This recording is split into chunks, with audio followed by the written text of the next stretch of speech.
जिला अदालत ने यह फैसला सुनाया है कि ये मामला सुनवाई योग्य है, मेंटेनेबल है और इसको लेकर दूसरे पक्षों को नोटिस जारी किया है। विष्णु जी, क्या है पूरा मामला? हमने जो कोर्ट में साक्ष्य दिए हैं वो साक्ष्य ऐसे मजबूत व्यक्ति के साक्ष्य दिए हैं जो अपने आप में उसके ऊपर कोई भी प्रश्न चिन्ह नहीं उठा सकता। तो माननीय जज साहब ने हमारी सारी बातें सुनी। हमसे भी पूछा गया, जज साहब ने कोई जल्दबाजी में याचिका स्वीकार नहीं की गई। हमसे भी सवाल जवाब किए, क्यों आए, अब 800 साल बाद ही ये मुद्दा क्यों उठ रहा है, कैसे। हमने उनको सारी बातों का जवाब दिया और सारे साक्ष्य दिए। उन्होंने याचिका स्वीकार की और सभी पक्षों को नोटिस जारी कर दिया है। क्या सर्वे की मांग की है आपने? हाँ, हमने उसमें 4 मांग की है। मैं आपको बता देना चाहता हूँ। एक हमने किया है कि जो दरगाह है उसे संकट मोचन महादेव मंदिर घोषित किया जाए, नंबर 1। नंबर 2, दरगाह का किसी प्रकार का कहीं पे भी रजिस्ट्रेशन है तो उसका रजिस्ट्रेशन रद्द होना चाहिए इमीडिएटली, और उसका सर्वे ASI के माध्यम से कराया जाए और वहाँ हिंदुओं को पूजा पाठ करने का अधिकार दिया जाए। अभी इसमें नोटिस जारी हुए हैं, 20 तारीख को डेट लगी अगली, और हम अगली तारीख पे ही एडवोकेट कमिश्नर की एक एप्लीकेशन मूव करेंगे। हम कहेंगे कि वहाँ पे एडवोकेट कमिश्नर कोर्ट नियुक्त करे और एडवोकेट कमिश्नर के माध्यम से वहाँ सर्वे करा लिया जाए, जैसा कि ज्ञानवापी में हुआ, जैसा कि संभल में हुआ सर्वे। तो सुना आपने, याचिकाकर्ता सर्वे की मांग कर रहे हैं। हिंदू पक्ष का क्या दावा था हमने आपको बता दिया, और चलिए अब मुस्लिम पक्ष क्या कह रहा है ये भी हम आपके सामने जल्दी से जानकारी के जरिए रख देते हैं, आपको बताते हैं। दरअसल 800 साल पुराने इतिहास को नकारा नहीं जा सकता, ये मुस्लिम पक्ष का दावा है। कहा कि यहाँ हिंदू राजाओं ने भी अकीदत की है, ये बड़ी बात कही जा रही है। और अंदर चांदी का कटहरा है जो जयपुर के महाराज ने चढ़ाया था, यानी उनकी आस्था थी, उनकी श्रद्धा थी, ये बताने की कोशिश कर रहे हैं मुस्लिम समाज के लोग। दरगाह की एक एक इमारत की जांच की जा चुकी है, यानी पहले जांच हो चुकी है, इसका भी हवाला दिया जा रहा है। 1950 में जस्टिस गुलाम हसन की कमेटी ने क्लीन चिट दे दी थी, यानी ये कहना है यहाँ पर मुस्लिम समाज का, यहाँ पर मुस्लिम पक्ष का, कि पहले ही क्लीन चिट दे दी गई थी। तो ऐसे में इसको लेकर अब चर्चा तेज हो गई है कि आखिर क्या होगा, लेकिन 20 तारीख को सुनवाई होनी है। इसको लेकर जो दरगाह दीवान है उनसे भी हमने बात की, उन्होंने क्या कहा है सुनिए। क्या कुछ कहेंगे, क्योंकि कल आपने जिक्र किया था कि सन 1950 में भी सर्वे हो चुका है, उस समय भी कुछ नहीं निकला था, लेकिन अब इस पूरी याचिका को लेकर आप क्या कहेंगे? नई जो परिपाटी डाली जा रही है देश के अंदर कि आए दिन लोग, हर इंसान नींद में से उठ के आ रहा है और कभी मस्जिद पे क्लेम कर रहा है, कभी दरगाह पे क्लेम कर रहा है कि यहाँ पर मंदिर था। ये परिपाटी देश हित में नहीं है। 1961 के अंदर फुल बेंच का जजमेंट है जो दरगाह कमेटी वर्सेस सैयद हुसैन अली के बीच में चला है, जो रिपोर्टेड है या 1961 पेज नंबर 1402 पे।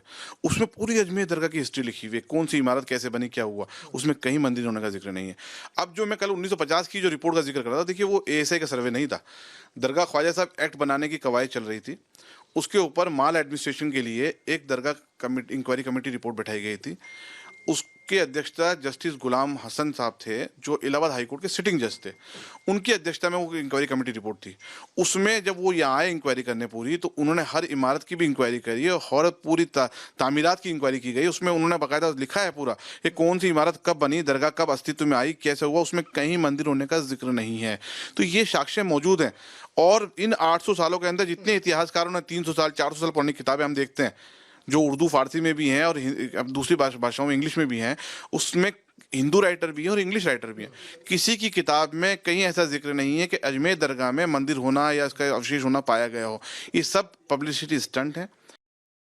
पब्लिसिटी स्टंट बता रहे हैं दरगाह दीवान। हमारे सहयोगी सागर, जिन्होंने बात की थी दरगाह दीवान से भी, वो हमारे साथ सीधे जुड़ रहे हैं। सागर, बात पब्लिसिटी स्टंट की हो रही है, लेकिन हर बिलात शारदा किताब का जिक्र बाकायदा याचिकाकर्ता की तरफ से भी किया गया है, और यहाँ मुस्लिम पक्ष भी ये कह रहा है कि पहले ही क्लीन चिट दी जा चुकी है, पहले ही सब साक्ष्य चेक हो चुके हैं।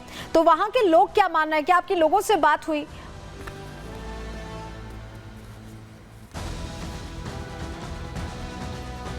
जिस हरविलास शर्मा की किताब का बार बार जिक्र किया जा रहा है, आज का दिन जब मुस्लिम संगठन के दिग्गजों से हम बातचीत कर रहे थे तो उनका ये कहना था कि जो किताब जो लिखा है, क्या वो कोई साक्ष्य उसमें दिखाई देता है। लेकिन हरविलास, देखिए, शारदा कोई ऐसे वैसे आदमी नहीं थे।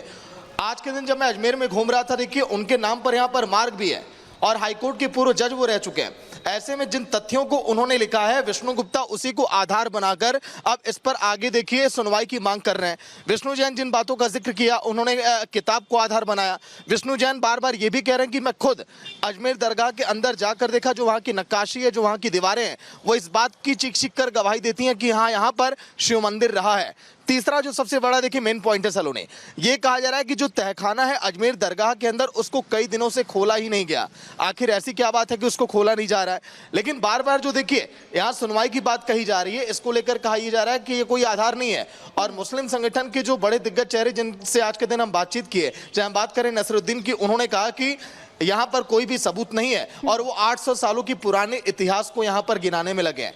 अब देखिए हरविलास शारदा बताया जा रहा है कि 800 साल पुराना इतिहास है और चेकिंग हो चुकी है, पहले क्लीन चिट दी जा चुकी है, तमाम बातें कही जा रही। बहुत शुक्रिया आपका सागर जुड़ने के लिए और जानकारियां देने के लिए। तो देखिए बात यही है कि मुस्लिम समुदाय ये कह रहा है कि उनके पास साक्ष्य है और 800 साल पुरानी मस्जिद है, ये बात कही जा रही है, दरगाह है। लेकिन हिंदू पक्ष भी ये बहुत पुरजोर तरीके से कह रहा है कि हमारे पास भी साक्ष्य हैं, उन साक्ष्यों का जिक्र भी समझ में आ रहा है। लेकिन अब इसको लेकर देखिए एक तरह से चर्चा छिड़ गई है, बयानी वीर कूद चुके हैं मैदान में, दनादन बयानों की बौछार भी हो रही है।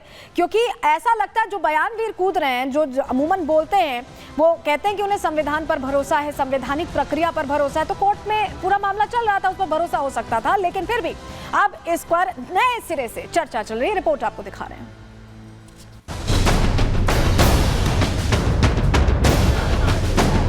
800 साल से दरगाह शरीफ है वहाँ पर, आज अचानक आप ये हरकत कर रहे हैं। ये सोची समझी साजिश के तहत मुसलमानों को और हिंदुओं को लड़वाने के लिए कोशिश की जा रही है। कोर्ट ने अगर सर्वे के लिए आदेश दिया है, इसमें दिक्कत क्या होनी चाहिए? मानसिक स्थिति सबकी बहुत गड़बड़ा गई है। अब संभल के बाद में ये लोग अजमेर शरीफ पहुंच गए, कब तक कहां जाकर के रुकेंगे ये?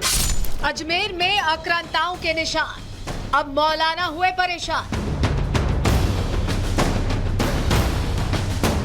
20 दिसंबर को होगी अगली सुनवाई, मौलाना दे रहे इतिहास की दुहाई। क्या राजस्थान के अजमेर में स्थित ख्वाजा मोइनुद्दीन चिश्ती की दरगाह शिव मंदिर है?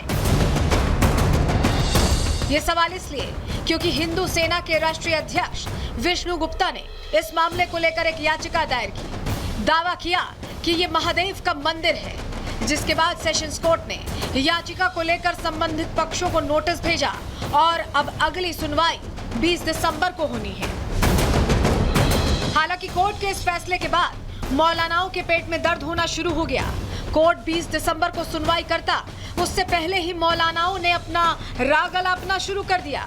किसी ने सीधा प्रधानमंत्री से जवाब मांग लिया, तो कोई देश के माहौल को खराब करने का आरोप लगाने लगा। गरीब नवाज की जो बारगाह है, ये पिछले 800 साल से हर मजहब के लोगों की पनाहगाह है। पूरी दुनिया में जो ख्वाजा साहब के अनुयायी हैं वो फैले हुए हैं और वो किसी एक मज़हब से नहीं हैं, हर धर्म के अंदर आपके चाहने वाले हैं। तो जिस किस्म की साजिश के तहत विष्णु गुप्ता नामक व्यक्ति ने अजमेर की जो अदालत है उसके अंदर ये वाद दायर किया है कि ये दरगाह नहीं मंदिर है, ये एक भारत में अशांति फैलाने की हमको बड़ी साजिश लगती है। और वहाँ पर दरगाह शरीफ में शिव मंदिर होने का दावा किया जा रहा है, जबकि ये सरासर गलत, झूठ पर मबनी दावा है। रूहानी इत्मीनान और सुकून हासिल करने वाली दरगाह पर आज इन शरपसंद अनासिर ने, फरका परस्त ताकतों ने ये जो हमला बोला है, ये पूरी अमन और शांति को, पूरे देश भर के शहरियों के मन को झंझोड़ने वाली बात है। मौलाना तो मौलाना, ओवैसी भाईजान भी अपनी राजनीति चमकाते दिखे। प्लेसेस ऑफ वर्शिप एक्ट 1991 का हवाला देते हुए दावा कर रहे हैं कि बादशाह अकबर ने अजमेर दरगाह में कई चीजें बनवाई। 800 साल से दरगाह शरीफ है वहाँ पर, और 800 साल में अलाउद्दीन खिलजी से लेकर उसके बाद आप अमीर खुसरो की किताब है, उसमें इस दरगाह के बारे में लिखा गया। फिर बादशाह अकबर ने वहाँ पर कई चीज़ें बनवाई।